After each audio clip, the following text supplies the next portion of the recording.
spet tipična napaka v spletnih tečajih in tokrat ena taka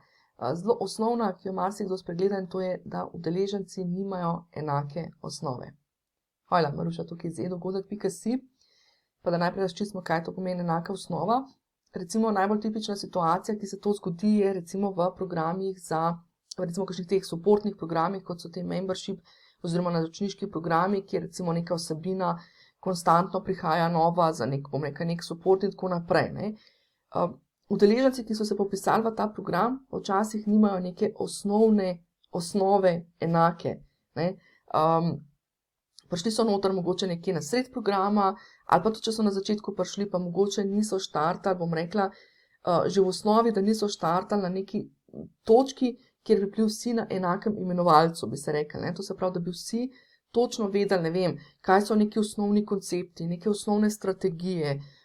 neke osnovne zadeve, ki jih pač ne bi vsi imeli neko osnovo enako in potem na tej osnovi gradili. Tako da tukaj velikokrat vidim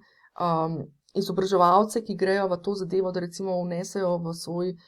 edu-biznis neke naročniške programe, kjer dodajajo vedno nove in nove vsebine in velikokrat pride do tega, da v bistvu pravzaprav niso pa štartali z neko čist nekim osnovnim lahko spletnim tečajem. Skratka, tukaj sem jaz zelo zagovornik tega, da če tudi imate nek membership program ali pa neke take, programe, kjer sproti dajete neke nove vsebine, dajte narediti minimalno, kar lahko naredite, je en osnovni spletni tečaj in konkretno vas v tem priročniku, brezplačen priročnik je, vi ga dobite v PDF obliki na vaš mail, spletni tečaj od A do Ž, jaz vas noter peljem, je noter vključen en pripomoček, v katerem vas peljem za rokico, da res naredite, en osnovno strukturo nekega takega tečaja, ki je potem podlaga za vse vaše udeležence, torej da najprej jih mogoče onboardate, torej ko jih vkrcavate v svoje spletne membership programe, pa karkoli drugega, da so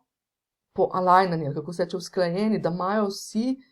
eno osnovno podlago skupno, da vejo, ne vem, o raznih izrazih, terminologija, koncepti, neke take osnovne zadeve, ki so potrebne. Ti tečaji so lahko v bistvu tudi neke vrste uvodni tečaji, to se pravi mogoče celo kot, neki brezplačni spletni tečaji, v katere udeležence najprej povabite, da sploh razumejo zadevo, da dobijo neke osnovne koncepte,